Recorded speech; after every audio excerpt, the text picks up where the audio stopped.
오늘 아침 우리에게 주시는 하나님 말씀은 이사야 21장 1절로 17절까지의 말씀입니다.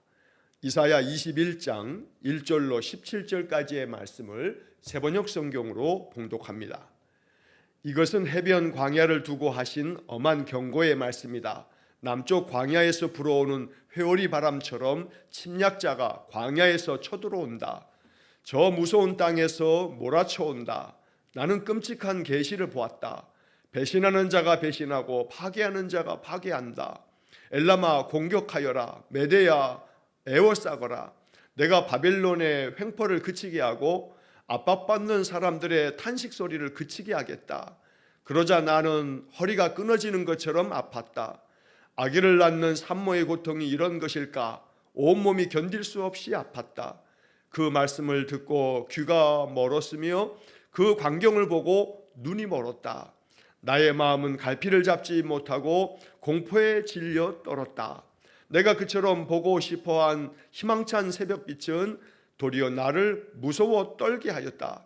내가 보니 사람들이 잔치상을 차려놓고 방석을 깔고 앉아서 먹고 마신다. 갑자기 누가 명령한다. 너희 지휘관들아 일어나거라. 방패를 들어라. 주님께서 나에게 이렇게 말씀하셨다. 너는 가서 파수꾼을 세우고 그가 보는 대로 보고하라고 하여라.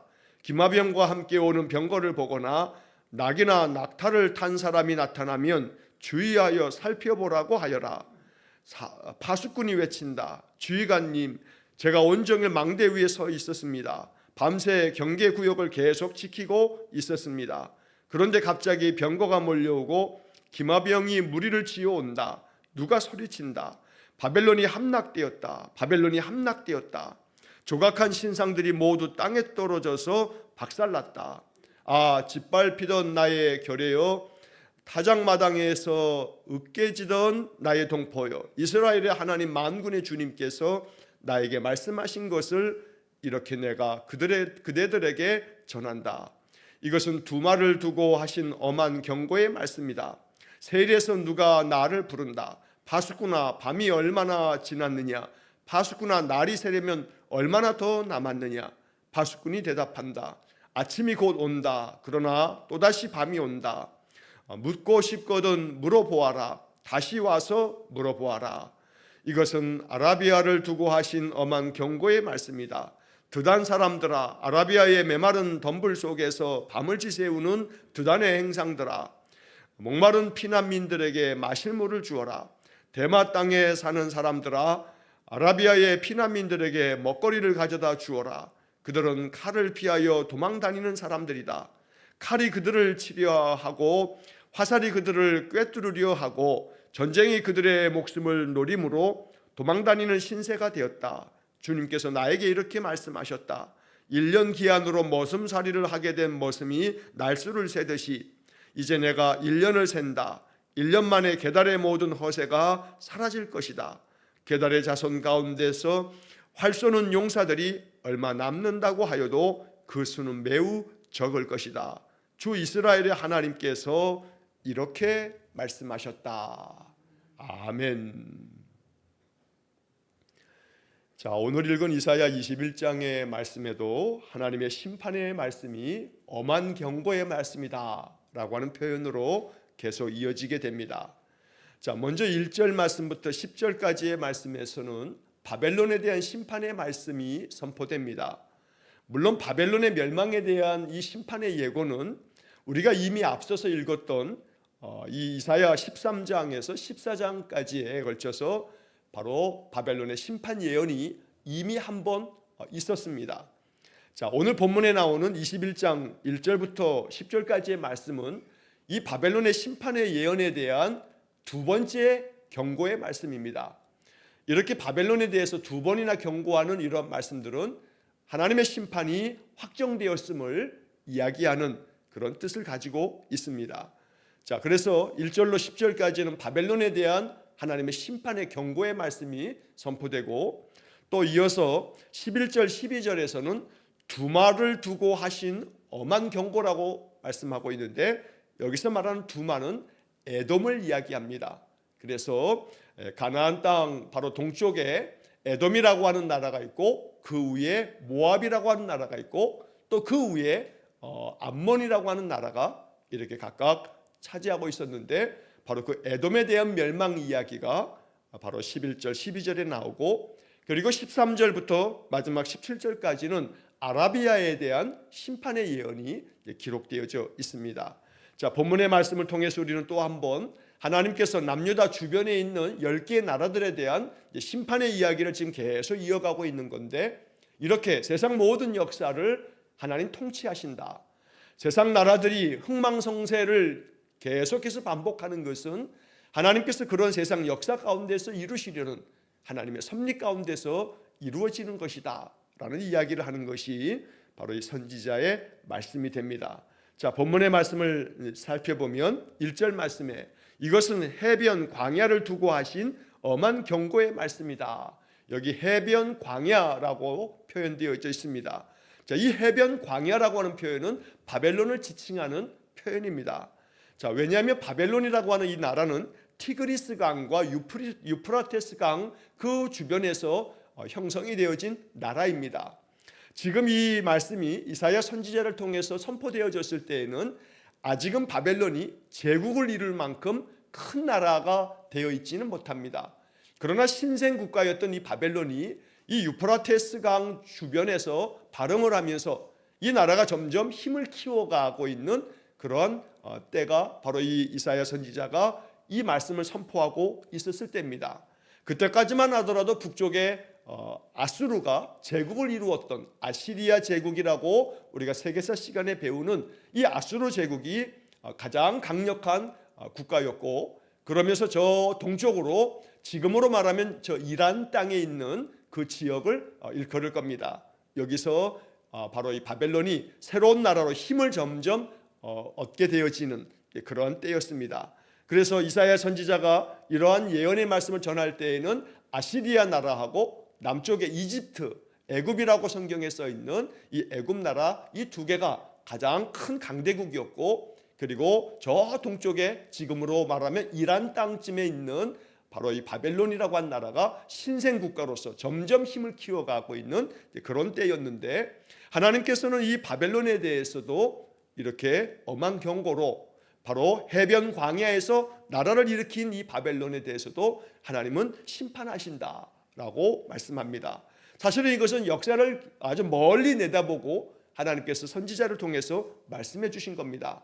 나중에는 이 바벨론이 점점 더 강대해져서 아시리아도 다 멸망시키고 바벨론에 의해서 이집트도 정말 몰락의 길로 걸어가는 그래서 이 바벨론 제국이 가장 강대한 나라가 되어지기 때문에 그래서 남유다도 이 바벨론에 의해서 멸망당하고 말았던 것입니다. 자, 이러한 바벨론에 대해서도 하나님 심판을 말씀하십니다. 바로 오늘 본문의 말씀에 2절 말씀에도 나옵니다만 엘라마 공격하여라 메대야 애워싸거라 바벨론을 그렇게 공격할 침략자들에 대한 언급이 오늘 본문의 말씀에도 등장하는 겁니다.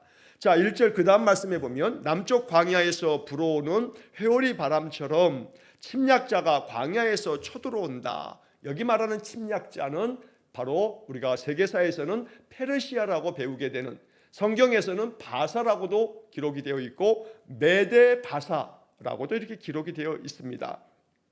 바로 페르시아가 이 바벨론을 무너뜨릴 것에 대하여 이렇게 말씀하고 있는 겁니다. 침략자가 광야에서 쳐들어온다. 저 무서운 땅에서 쳐들어온다. 나는 끔찍한 계시를 보았다. 배신하는 자가 배신하고 파괴하는 자가 파괴한다. 이렇게 말씀하는 것은 결국 아주 저 무서운 땅, 아주 그 강대한 이 페르시아 제국이 바벨론을 어떻게 아주 끔찍하게 멸망시킬 것인가 라고 하는 이야기를 하고 있습니다. 자, 이 페르시아 나라에 대한 이야기를 2절 그 중간에 보면 엘라마 공격하여라 메데야 에워싸거라. 여기 엘람이라고 하는 그런 도시와 메데라고 하는 이 도시가 언급되고 있는데 바사라고 성경 기록될 때 종종 메데 바사라고 또 이렇게 부르기도 합니다. 원래 이 메데라고 하는 지역하고 바사라고 하는 지역이 각각 다른 지역인데 그런데 이 나라가 이 바벨론을 무너뜨리기 전에 이 바사 나라의 고레스 왕이 메데라고 하는 나라를 정복합니다. 그래서 이 메데 바사가 두 개의 나라였는데 이 바사가 메대를 함락하면서 이 모든 것들을 통합하고 통일하게 되고, 그래서 그 다음부터는 이제 바사, 페르시아라고 이렇게 부르게 됩니다. 자, 그런데 그 바사라고 하는 나라를 유대인들은 엘람이라고 이렇게 부르곤 했습니다. 그래서 여기 엘라마라고 하는 것은 바사야 공격하거라, 또 메대야 애워싸거라 라고 하는 것은 바로 이 메대, 바사, 나중에는 페르시아 제국이 이 바벨론을 애워싸고 공격하게 될 것이다 라고 하는 것을 예언한 말씀입니다. 자, 이사야는 이러한 계시의 말씀을 받을 때 이 계시가 끔찍한 계시를 보았다라고 2절에서 말합니다. 그만큼 페르시아에 의해서 바벨론이 멸망당할 때 아주 끔찍하리만큼 참혹하게 이 바벨론이 완전히 무너져 내리는 것을 이사야가 보고 그것을 말씀하고 있는 겁니다. 자, 2절 중간에 내가 바벨론의 횡포를 그치게 하고 억압받는 사람들의 탄식 소리를 그치게 하겠다. 바로 여기 바벨론의 횡포라고 하는 것이 남유다 백성들에게 있어서는 나중에 역사 가운데 이제 그들에게 펼쳐질 일이 바로 20번째 남유다의 왕이었던 마지막 왕 시드기야 왕이 바벨론 느부갓네살 왕에 의해서 두 눈이 뽑힌 채 쇠사슬에 묶여가지고 바벨론의 왕이 포로로 끌려가는, 그만큼 이 바벨론의 횡포는 이루 말할 수 없었는데, 이 바벨론이 더 사나운 더 무서운 침략자 메데 바사에 의해서 완전히 몰락하게 될 것을 이렇게 말씀하고 있는 겁니다. 자, 그런데 3절 말씀에 보면 이러한 끔찍한 계시의 말씀을 선포하면서 이 이사야 선지자가 자신의 마음이 너무나 괴롭다는 것을 표현하고 있습니다. 3절에 그러자 나는, 여기서 나는은 이사야 선지자 자신을 말하는 겁니다. 나는 허리가 끊어지는 것처럼 아팠다. 아기를 낳는 산모의 고통이 이런 것일까? 온몸이 견딜 수 없이 아팠다. 그 말씀을 듣고 귀가 멀었으며 그 광경을 보고 눈이 멀었다. 나의 마음은 갈피를 잡지 못하고 공포에 질려 떨었다. 왜냐하면 그 참혹한 모습이 너무너무 볼 수도 없고 들을 수도 없을 만큼 그러한 것이었기 때문에 이사야 선지자조차도 이 바벨론이 메데 바사에 의해서 멸망당하는 것이 너무 끔찍해서 이것을 바라보면서도 자신의 마음이 정말 허리가 끊어지는 것 같은 아픔을 느꼈다. 눈이 멀고 귀가 멀었다라고 하는 것은 실제 이사야 선지자가 이 눈이 멀고 귀가 멀었다는 얘기가 아니라 그만큼 마음이 괴롭고 고통스러웠다라고 하는 겁니다. 사실 남의 일이라 할지라도 너무나 참혹하게 고통스러운 모습을 우리가 옆에서 지켜보게 되면 그 마음이 우리에게까지 전이 돼서 아픈 마음을 갖게 됩니다. 사실 이 바벨론이라고 하는 나라는 남유다의 입장에서는 어떠하든지 간에 더 철저하게 진멸을 당해도 오히려 이 남유다의 입장에서는 우리를 고통스럽게 나라를 망하게 할 나라이기 때문에 더 통쾌한 마음이어야 되는데, 이 바벨론이 멸망당하는 것을 보면서 오히려 이사야 선지자는 통쾌하다, 잘됐다, 고소하다 라고 이렇게 반응을 보여야 되겠으나, 그러나 그 끔찍함이 너무나 끔찍하기 때문에 이사야 선지자조차도 아무리 우리를 멸망시킨 원수의 나라라 할지라도 그 바벨론이 무너져 내리는 모습이 너무나 참혹하리만큼 끔찍한 모습이어서 이사야 선지자조차도 마음이 아플 만큼 그랬다라고 하는 이야기를 여러 표현을 통해서 말씀하는 겁니다. 마음이 갈피를 잡지 못할 만큼 공포에 질려 있었다. 이 바벨론의 멸망의 모습이 그렇게 이사야 선지자에게까지 공포스러운 그러한 진멸을 당하게 될 거다라고 하나님께서 말씀해 주시는 겁니다. 자, 4절 그 중간에 보면 내가 그처럼 보고 싶어한 희망찬 새벽빛은 도리어 나를 무서워 떨게 하였다. 희망의 노래를, 희망의 이야기를 하고 싶은데 하나님께서 나에게 보여주신 끔찍한 계시는 너무나 고통스러운 그러한 진멸을 당하는 것이기 때문에 오히려 도리어 나를 무서워 떨게 하였다라고 이사야 선지자는 이야기를 합니다.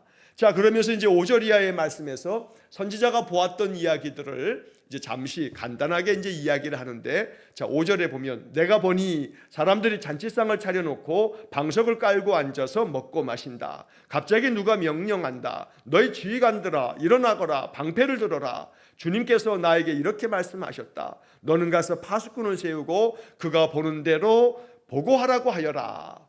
자, 여기 말씀에서 이제 이사야 선지자가 하나님이 보여주신 그 끔찍한 계시를 이렇게 볼 때 이 바벨론이라고 하는 나라가 너무나 잘 되다 보니 많은 나라들을 다 함락시키면서 바벨론이 큰 제국을 이루다 보니 뭐 부족함이 없습니다. 떵떵거리고 살아갑니다. 그래서 그러한 이야기를 이렇게 묘사하는 겁니다. 사람들이 잔치상을 차려놓고 라고 하는 것이 바벨론이 한때는 너무나 잘 나가서 세상의 모든 나라를 다 정복했기 때문에 항상 잔치를 베풉니다. 방석을 깔고 앉아서 먹고 마신다라고 하는 것은 그만큼 바벨론이 너무나 잘 나가던 때가 있었던 것을 이렇게 묘사하고 있는 겁니다. 자, 그런데 갑자기 누가 명령한다. 너희 지휘관들아, 바벨론의 지휘관들에게, 바벨론의 지도자들에게 말하는 겁니다. 일어나거라, 방패를 들어라. 왜냐하면 앞에 나와 있는 2절의 말씀처럼 그 끔찍한 계시 가운데 엘라마 공격하여라, 메데야 에워싸거라 하면서 하나님께서 침략자를 보내서 이 바벨론을 무너뜨릴 것이기 때문에 하나님께서 이 바벨론의 지휘관들에게 경고하면서 말하는 겁니다. 일어나거라, 방패를 들어라. 너희들을 향한 침략자들이 몰려오고 있다 라고 이렇게 말씀하는데, 주님께서 그때 이사야 선지자에게, 나에게 이렇게 말씀하셨다.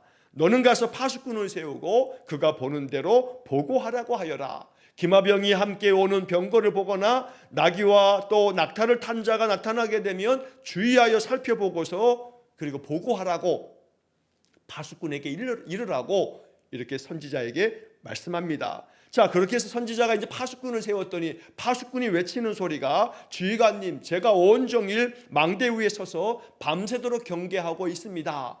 이렇게 말할 때 9절의 말씀에 그런데 갑자기, 여기 갑자기라고 하는 이 단어는 앞에 5절 말씀에서도 이렇게 그들이 방석을 깔고 앉아서 먹고 마신다, 갑자기 누가 명령한다 라고 하는 말처럼 여기 이제 5절의 말씀하고 9절의 말씀에 이 갑자기라고 하는 이 단어는 이 바벨론이 그렇게 부족함 없이 모든 나라를 정복하고 모든 세계를 다 다스리는 정복자가 되어졌는데, 갑자기 이 바벨론이 메데파사에 의해서 멸망당할 것에 대한 이야기를 하는 것입니다. 자, 그래서 9절에 그런데 갑자기 병거가 몰려오고 기마병이 무리를 지어온다. 누가 소리친다. 바벨론이 함락되었다. 바벨론이 함락되었다. 조각한 신상들이 모두 땅에 떨어져서 박살났다. 여기 찾아온 이 기마병과 병거를 몰고 온 그 대적은 바로 메데파사, 페르시아 제국을 이야기하고 있는 것입니다. 그래서 결국은 바벨론이 페르시아에 의해서 함락되어질 것에 대한 예언의 말씀입니다. 자, 이 예언의 말씀은 역사 가운데 그대로 펼쳐져서 바벨론은 페르시아에 의해서 결국은 망하고 말았습니다. 그게 바로 주전 539년의 이야기입니다.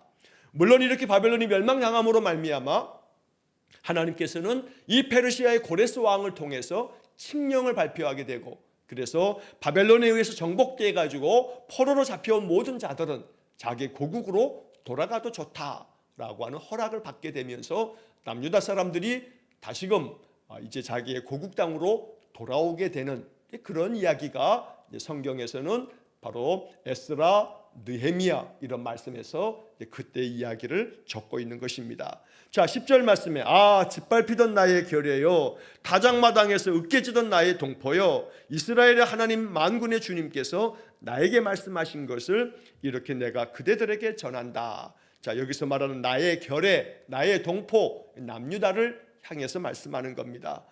바벨론에 의해서 짓밟히고 타작마당에서 마치 으깨지는 것처럼 그렇게 너희들이 망하게 될 건데, 너희 나의 결여요, 나의 동포요, 이 바벨론이 너희들을 그렇게 짓밟고 으깨버렸던, 무너뜨렸던 이 바벨론도 갑자기 하나님께서 세우신 이 침략자들에 의해서 바벨론이 함락되고 결국 그들이 섬겼던 모든 신상들, 우상들도 다 떨어져서 박살나 버리는 그런 최후를 맞게 될 거다라고 말씀하는 겁니다. 자, 이런 말씀을 듣게 되는 남유다 사람들은 그래도 마음 가운데 위로를 얻고 소망을 갖게 될 겁니다.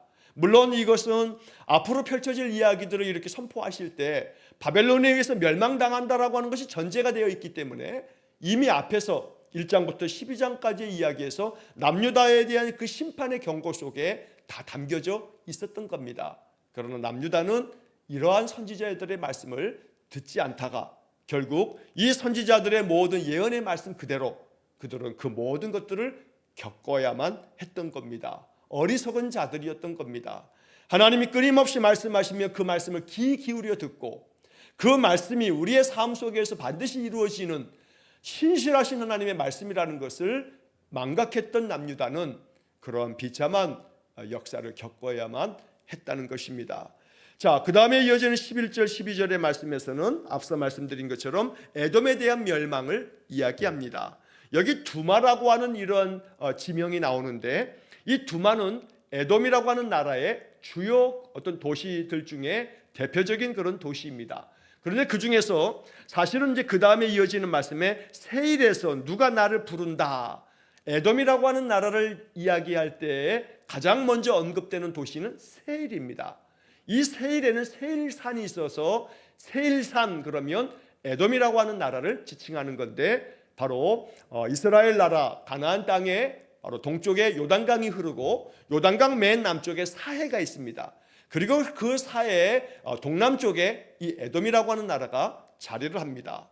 사실 이 에돔이라고 하는 것은 불다, 아주 벌건, 이 붉다라고 하는 그런 뜻을 가지고 있는 건데 이것은 바로 이삭의 쌍둥이 아들, 그 첫 아들로 태어나게 되는 에서를 지칭하는 거고 에서의 후손들이 바로 에돔 자손을 이루게 되는 겁니다.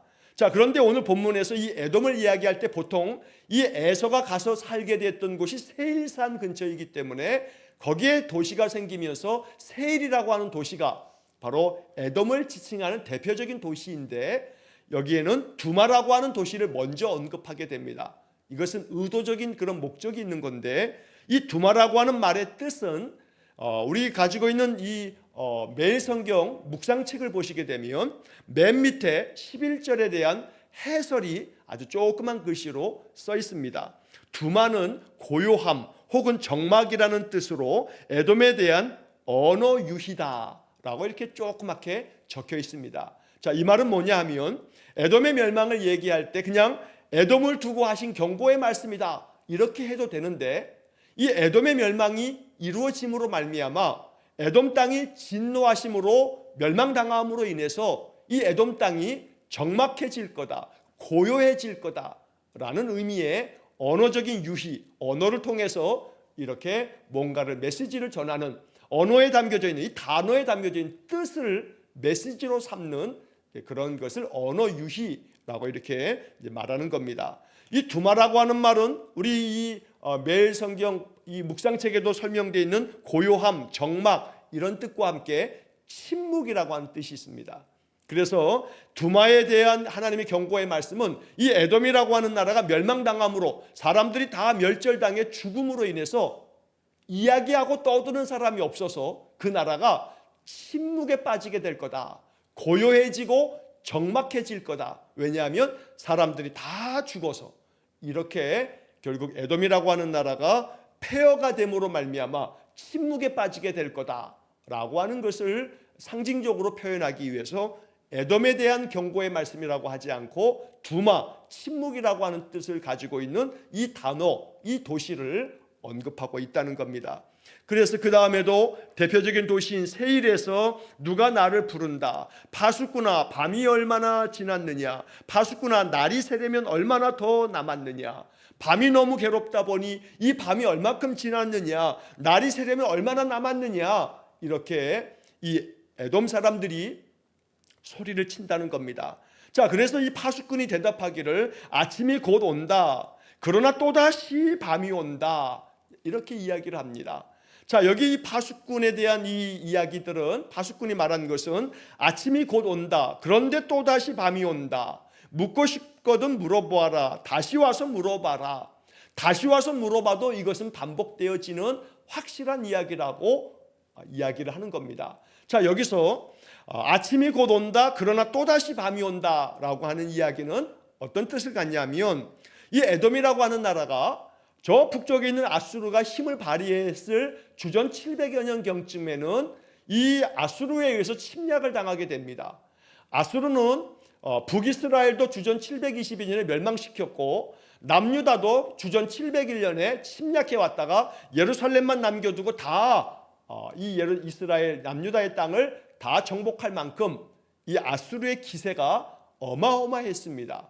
자, 그러다 보니 그 요단강 동쪽에 있는 에돔이나 모압이나 그리고 맨 남쪽에 있는 이 에돔까지, 그래서 계속해서 그들이 침략을 합니다. 계속 전쟁을 벌이면서 그들을 괴롭힙니다.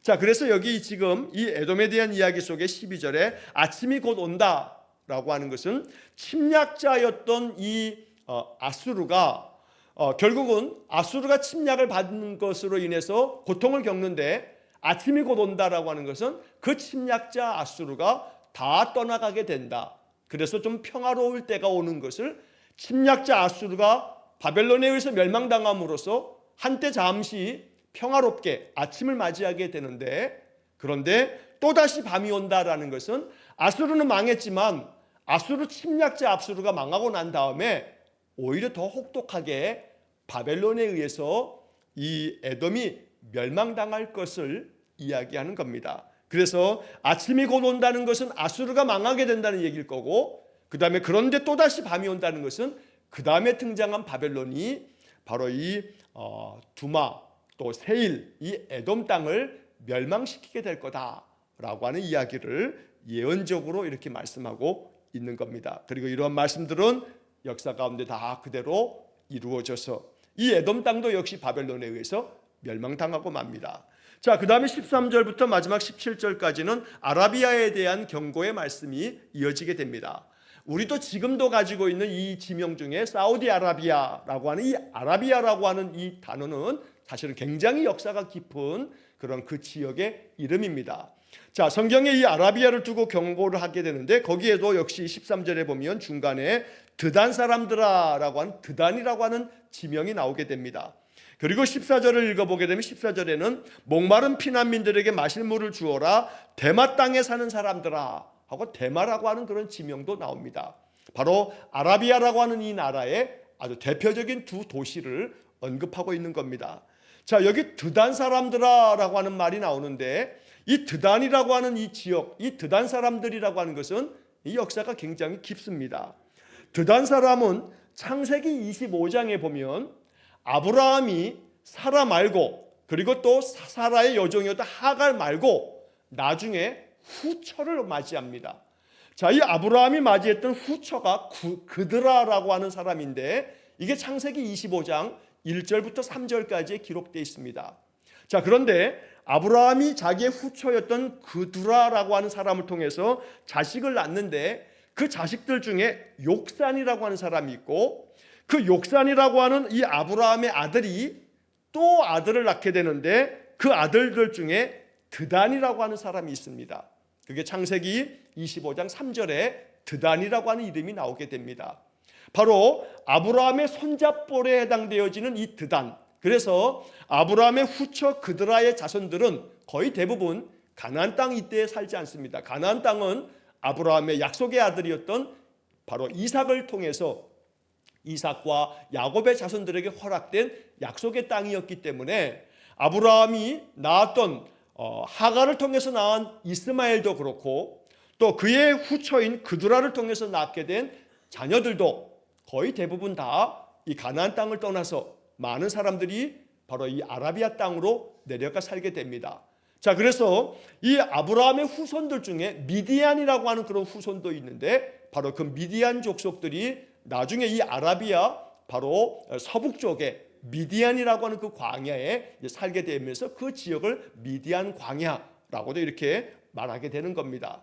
자, 그래서 이 드단 사람들, 그들이 아브라함의 그 자손들의 그들이 이렇게 아라비아 지역에서 살게 되면서 오랜 역사가 지나서 바로 여기 아라비아의 본거지를 두고서 그들이 살게 되는데, 자, 이 드단 사람들은 결국 그들도 심판을 당하게 될 것이다 라고 하는 말씀을 여기서 하시면서, 본문의 말씀에 보면 아라비아의 메마른 덤불 속에서 밤을 지새우던 드단의 행상들아, 목마른 피난민들에게 마실 물을 주어라, 대마 땅에 사는 사람들아, 아라비아의 피난민들에게 먹거리를 가져다 주어라, 그들은 칼을 피하여 도망다니는 사람들이다. 원래 이 아라비아 지역은 그 위에 북쪽의 아수르라든가 혹은 또 바벨론까지도 사실은 이 아라비아의 행상들, 상인들이 이 아라비아에서 지역에서 나는 여러 특산물들을 그들에 이렇게 공급하면서 무역의 활로가 아주 굉장히 활발했던 무역의 중심지들이었습니다. 그런데 그들의 그 모든 행상들, 무역상들이 결국 침략을 당함으로써 그들이 망하게 되어지다 보니 그들 안에 많은 피난민들이 발생돼서 여기 피난민이라고 하는 표현들이 14절에 두 번이나 반복되는 겁니다. 그래서 너희들이 결국 침략을 당해 피난민 신세가 되어질 텐데 그 피난민들에게 자비를 베풀어 그들에게 먹을 거리를 좀 주고 마실 물 좀 주도록 해라 라고 이렇게 얘기합니다. 자, 이런 이야기 가운데 15절 말씀에서도 그들은 칼을 피하여 도망다니는 사람들이다 라고 하는 것은 결국 침략자들의 칼에 그들의 그 부요한 모든 것들이 다 무너져 내릴 것에 대한 엄한 경고의 말씀이 됩니다. 자, 이어지는 그 16절 말씀에서 주님께서 나에게 이렇게 말씀하셨다. 1년 기한으로 머슴살이를 하게 된 머슴이 날수를 세듯이 이제 내가 1년을 센다. 1년 만에 게달의 모든 허세가 사라질 것이다. 여기 게달이라고 하는 것도 바로 이 아라비아 지역에 있는 그런 핵심적인 도시인데 창세기 25장 13절 말씀에 보면 아브라함이 하갈을 통해서 나온 이스마엘, 그 이스마엘의 둘째 아들의 이름이 게달입니다. 앞서 말씀드린 것처럼 바로 이스마엘도 그렇고 또 아브라함의 후처 그드라의 자손들, 바로 그들도 대부분 다 아라비아 지역으로 다 이주해서 거기서 살면서 거기에서 자손들을 퍼뜨리게 되고, 그래서 이 게달이라고 하는 것도 이스마엘의 둘째 아들의 이름이 창세기 25장 13절에 게달이라고 하는 이름으로 그렇게 등장하기도 합니다. 자, 그런데 그 이야기를 하면서 16절에서 보통은 고대 세계에서 머슴들과의 여기서 머슴이라고 하는 평생 종을 말하는 것이 아니라 계약 관계에서 피고용인들을 말하는 건데, 이들이 이렇게 머슴살이 하듯이 계약을 맺을 때에는 그 주인의 품꾼이 되겠다 할 때는 지난번에도 한번 16장에서 말씀할 때 이야기한 것처럼 3년을 보통 계약 기간으로 그렇게 기간을 정하게 됩니다. 그런데 여기서 1년 기한으로 머슴살이를 하게 계약을 맺는다라고 하는 것은 그만큼 하나님의 심판이 가까웠다, 신속하게 이 심판이 이루어질 거다라고 하는 것을 이렇게 비유적으로 말씀하는 겁니다. 그래서 1년 만에 게달의 모든 허세가 사라질 것이다. 게달도 굉장히 풍요로운 삶을 살다가 결국 침략자에 의해서 그들이 다 망하게 될 건데, 용사들이 활 쏘는 용사가 얼마 남았다고 해도 그 숫자는 매우 적을 것이다 라고 17절에 말씀합니다. 그리고 이렇게 하나님께서 이렇게 말씀하셨다라고 하는 말씀으로 21장이 끝나게 됩니다.